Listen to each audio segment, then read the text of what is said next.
አንዳንድ የአዲስ አበባ ነዋሪዎች የምክክር ጉባኤው ራሱ መካሪ ያስፈልገዋል አሉ። መቼም አንዳንድ የአዲስ አበባ ነዋሪዎች የማይሉት ነገር የለም እንዴ! ግን የምክክር ጉባኤው ከነገረን አጀንዳዎች ውጪ ጨመረ ወይስ አጀንዳዎቹን ለወጠ? አሁን በቀደም የቀን አቆጣጠራችን ይቀየር የሚል አጀንዳ ተነሳ አሉ። እንዴት ነው ነገሩ? ሀገር ለማዳን ተመካከሩ ነው ወይስ አዲስ ሀገር ስሩ ነው የተባላችሁት? ማለቴ ምክክሩ ያስፈለገው እኮ እስከዛሬ የማንግባባባቸውን ጉዳዮች ጠረጴዛ ዙሪያ ተቀምጠን ተመካክረን ለመግባባት እንጂ ሌሎች አዳዲስ የማንግባባባቸውን ጉዳዮች ለመፈብረክ አይደለም። ቆይ ግን የቀን አቆጣጠራችን ይቀየር ያለው ሰውዬ ምን ጎሎብኝ ነው አለ? ነው ወይስ ሀገሪቱ ወደ ኋላ የቀረችው ከዓለም ኋላ ስለቆጠረች ነው የሚል አመክንዮ አንስቶ ነው? ጌታዬ እንደውም ከዓለም ኋላ መቁጠራችን እኮ ሌሎች መንገዱን እንዲጠርጉልን ያደርጋል። ፈንጃም ካኝ በላቸው። እኔ ግን ሁሉ ጊዜ እላለሁ የዚህ ሀገር ትልቁ ችግሩን መሳት ነው። እናማ ትክክል ነው። ከሀገራዊ ምክክሩ በፊት ተመካካሪዎቹን የሚመክር ሌላ የምክክር ጉባኤ ያስፈልግ ነበር። ከምክክሩ በፊት ምክክሩ ለምን አስፈለገ የሚል ምክክር ማለት ነው። እዚች ጋር የበውቀቱ ስዩምን ጉባኤው የምትለውን አጭር ልቦለድ ጋብዘናል። ብቻ የቀን አቆጣጠራችን አጀንዳ መደረጉ በራሱ የሚያስብል ሆኖ ሳለ ዓመተ ምህረት የሚለው ይቀየር የሚለው ደግሞ እንደ አማራጭ መቅረቡ የሚያሰኝ ማለቴ ችግሩ ዓመቱ ላይ ነው ምህረቱ ላይ ነው? ቀድሞ ነገር ምህረቱ ሲገኝ እኮ ነው። እንግዲህ በምክክሩ ላይ የተነሳው ሌላው አጀንዳ የአዲስ አበባ የባለቤትነት ጥያቄ ሲሆን እስካሁን ድረስ እንግዲህ የኔ ናት የሚለው ድምጽ በርክቷል የሚል ነገር ሰምተናል።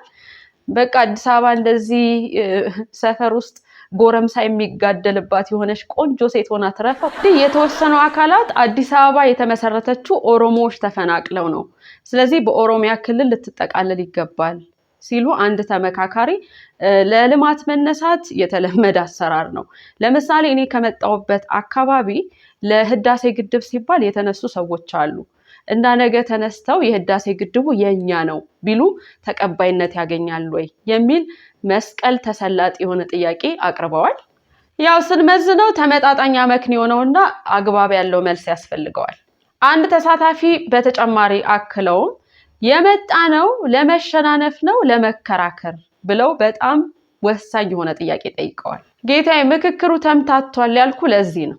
እናም ከምክክሩ በኋላ ጭራሽ ራስ መታት የሚያስይዙ ሌሎች ጥያቄዎች እንዳይወለዱ ስጋት አለ። ቦክስ ጨብጠው ምክክሩ ጋር የገቡ ሰዎች አሉ እኮ። ወይ ካልሆነ የምክክር ኮሚሽኑ እንግዲህ ለነዚህ ሰዎች የሆነ የቦክስ ሪንግ ያዘጋጅላቸውና ንዴታቸውን እንዲያበርዱ ሁኔታዎችን ቢያመቻች የሚል ሐሳብ አለ። እኔ ግን ከሁሉ እስካሁን ጥያቄ የሆነብኝ ያልተመለሰልኝ ነገር በጥይት ድምጽ ተከቦ ምክክር ማድረግ ይቻላል ወይ የሚለው ነው። ማለቴ መቼም ሰሞኑን እንደ አዲስ የተቀላቀለውን የትግራዩን ጦርነት ሰምታችኋል። በየአቅጣጫው እንግዲህ ውጊያ ላይ እንዳለን ይታወቃል። ነው ወይስ የጥይቱን ድምጽ ለምክክሩ እንደ ሳውንድ ትራክ ነው የምትጠቀሙበት? ከፈቀዳችሁ ሌላም ጥያቄ አለኝ። የምክክር ኮሚሽኑ እነዚህ ጥያቄዎች እንዳካተተ ሁሉ የካላንደሩን የመሳሰሉትን እንዳካተተ ሁሉ የጥይት ድምጽ አያስፈልገንም፣ በሰላም በጠረጴዛ ዙሪያ ቁጭ ብለን እንነጋገር፣ ጦርነት ይብቃን የሚል አጀንዳ መቼ ለማካተት አስቧል? መቼም ከኢትዮጵያ ዘመን አቆጣጠር በላይ ዘመን መጨመሩ አሳሳቢ ይመስለኛል። ማለቴ ሰላም ሆና ዘመን ባይኖራትስ ባትቆጥርስ ምን ችግር አለው? በምክክሩ ላይ እንግዲህ የክልል አወቃቀሩ ጭምር በአጀንዳነት ተነስቷል። አስገራሚው ነገር ግን ቋንቋን መሰረት ያደረገ ፌዴራሊዝም መከተላችን የጦርነቶቻችንና የችግሮቻችን ምንጭ ሆኖ ሳለ ይሄው እንዲቀጥል የሚፈልጉ በርካታ አካላት መኖራቸው ነው። ቆይ ግን አንዳንዶቻችሁ የሀገሪቱን እንዲህ መሆንና ጦርነቱን ጭምር እንደ ስኬት ነው እንደምትቆጥሩት? በነገራችን ላይ በቅርበትና በማስተዋል ብንፈትሸው የችግሮቻችን ሁሉ ምንጭ መካለላችን ነው። መካለል ድንበር ይፈጥራል። ድንበሮች ደግሞ ሁልጊዜ የችግር የግጭት ምንጮች ናቸው። ሌላው ቀርቶ ከጎረቤት ሀገራት ጋር እኮ የምትጋጨው በዚህ ነው። ጌታዬ ብትችልና ፌዴራሊዝሙ ፈርሷል ብትል አብዛኛው ችግሮቻችን ይፈርሳሉ። አስባችሁታል? አንድ ሰው ከክልል ይወጣ እያለ ክልሉ ቢፈርስ ከየት ነው የሚወጣውስ? ከየት ነው የሚያስወጣው? ጌታዬ አንድን ሰው ከቤት ይወጣ ልትለው የምትችለው ግድግዳው እስካለ ድረስ ነው። ግድግዳው ሲፈርስ የቆምክበት ቦታ ሁሉ የሁሉም ነው። ብቻ መመካከሩ መልካም ሆኖ ሳለ ቡጢ ጨብጣችሁ የገባችሁ የተባላችሁ ሰዎች እጃችሁን ዘርጉ። ዋና ጉዳዮቻችንን በኪሳችሁ አድርጋችሁ በንዑሳኑ አትካሰሱ ለማለት ነው።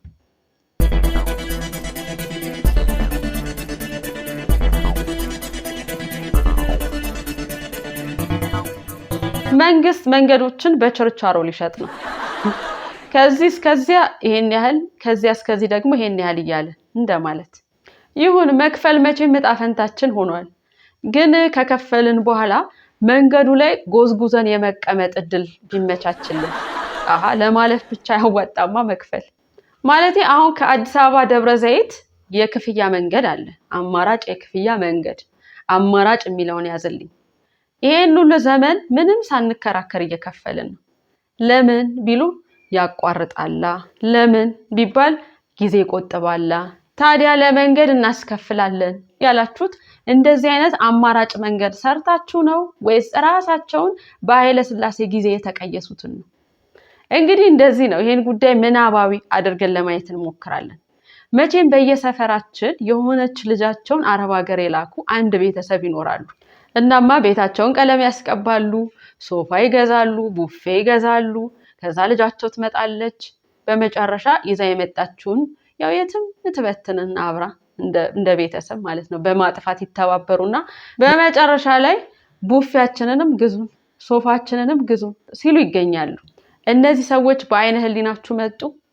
በጣም ጥሩ። አሁን ሳታስጠጡ እነዚህን ሰዎች በመንግስት ተኳቸው። ማለቴ መንግስት ቡፌውንም ሶፋውንም እየሸጠ ነው ለማለት ፈልጌ ነው። እኔ በእርግጥ በመንግስት አልፈርድም።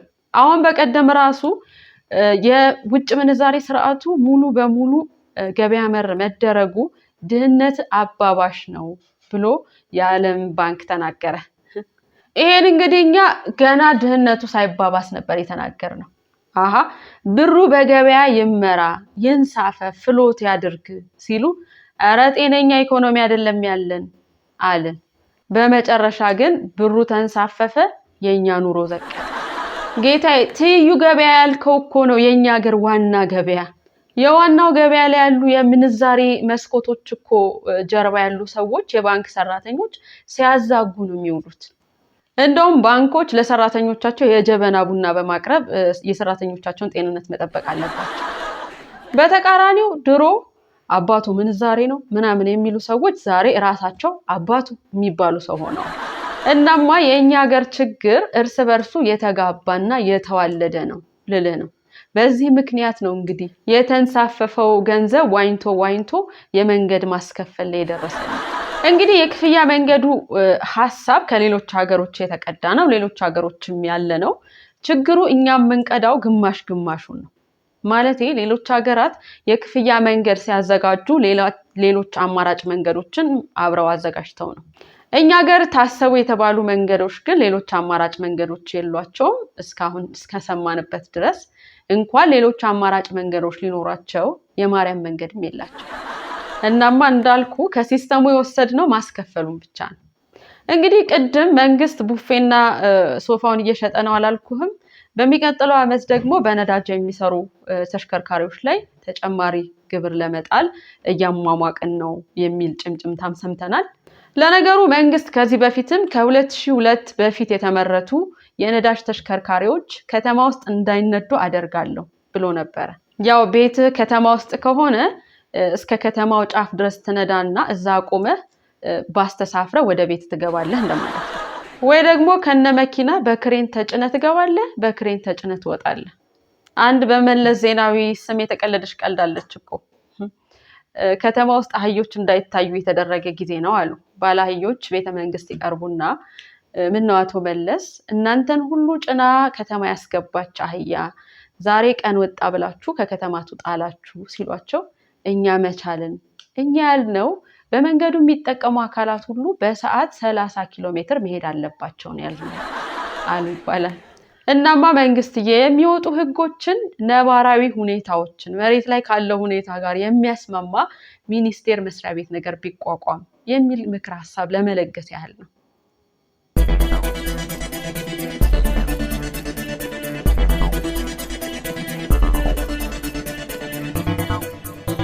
ወደ ስዊድን ለስፖርታዊ ውድድር ያቀኑ ከ20 በላይ ኢትዮጵያውያን ጠፉ። ይህን ዜና ያዳመጡ አንዳንድ ሰዎች ምን አሉ? ዜና መደረግ ያለባቸው ወደ ሀገር ተመልሰው የመጡት ናቸው።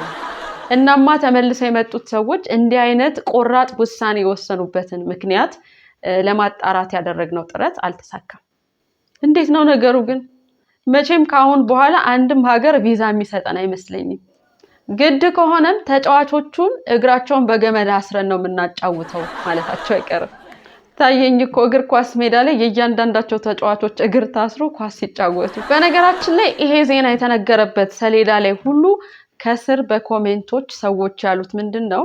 ቢመጡ ነበር የምንቀየማቸው፣ ደግ አደረጉ። ታስታውሳላችሁ? አንድ የቆየች ቀልድ አለች እኮ። ልጁ አሜሪካን ሀገር ለስብሰባ ይሄዳል። የዚያን ጊዜ ዘመዶቹን፣ ጎረቤቶቹን፣ እናት አባቱ ምናምን ተሰናብቶ ማለት ነው። በመጨረሻ ስብሰባውን ሲጨርስ ልጁ ወደ ሀገሩ ይመለሳል። የዚህን ጊዜ እናት ጎዝጉዘው ለቅሶ ተቀመጡ።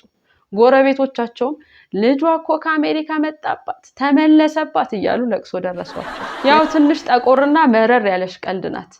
ለነገሩ ወትሮም ቀልድ የሚመዘዘው ከጠቆረው ስሜት ከጨፈገገው ህይወት ነው።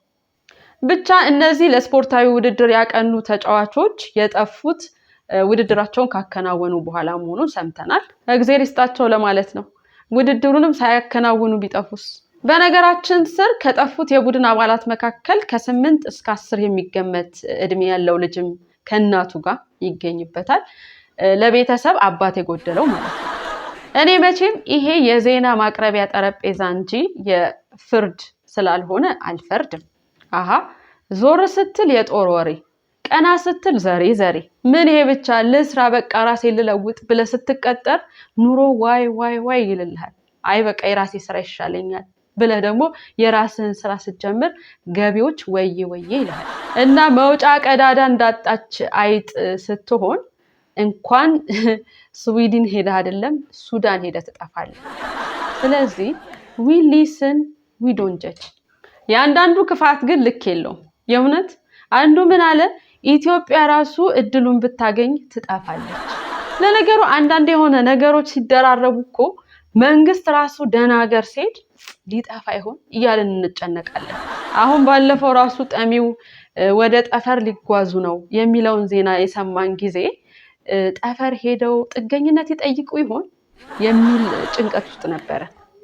እሱን ሀሳቦትን ግን ትተውት ነው ወይስ የጠፈር ቪዛ አላገኙም? በነገሮች መደራረብ የረሳናቸው እኮ ብዙ አስገራሚ ዜናዎች ነበሩ። ምንም ቢደራረብብን በተለይ ግን እንኳን ደስ ያላችሁ የባህር በር አገኘን ያላችኋትን ዜና እንረሳት። እሷን ዜና ግን ጋዜጠኛው ኃይለኛ ዝናብ የዘነበለት የአዲስ አበባ መንገዶች አይቶ ነው አይደል የጻፈው? ለነገሩ አይፈረድበትም። እኔ ራሱ እኮ ስንት ቀን ተሳስቻለሁ።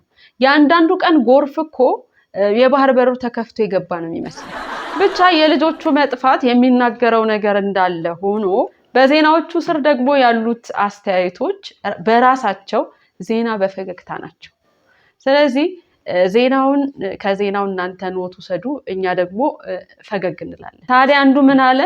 ገና ዛሬ ደህና ዜና አሰማችሁ። አሁን እንግዲህ አንዳንድ ባለስልጣናት ፈላጊ ኮሚቴ ያቋቁሙና ለመፈለግ ሄደው እነሱም በዛው ይቀራሉ። እኛም ኮራን በእናንተ የሚለውን ሙዚቃ ጋብዙልኝ ያለም አለ። እኛም ኮራን በእናንተ የሚለውን ማለት ነው። በመጨረሻም የተመለሱት በቁጥጥር ስር መዋል አለባቸው የሚል ሰዎች እናማ የመንግስት አካላት ከዚህ ኖት እንደያዛችሁ እናምናለን። ማለት የሁሉ ህዝብ እድገትና ብልጽግና ጠልቶ እየተሰደደላችሁ ነው የሚለውን ማለት ነው። መራር በሆኑ ዜናዎች ፈገግ እንድትሉ የሚያደርጋችሁ በብቸኝነት ነጋሪ ሚዲያ ዜና በፈገግታ ነው። ሁሌም እንደምንለው ፈገግታችንን አይንሳን። ፈገግታችን ለብዙዎች እንዲዳረስ፣ ፈገግታችን ለምንወዳቸው እንዲደርስ ደግሞ ላይክ፣ ሼር፣ ሰብስክራይብ አድርጉ።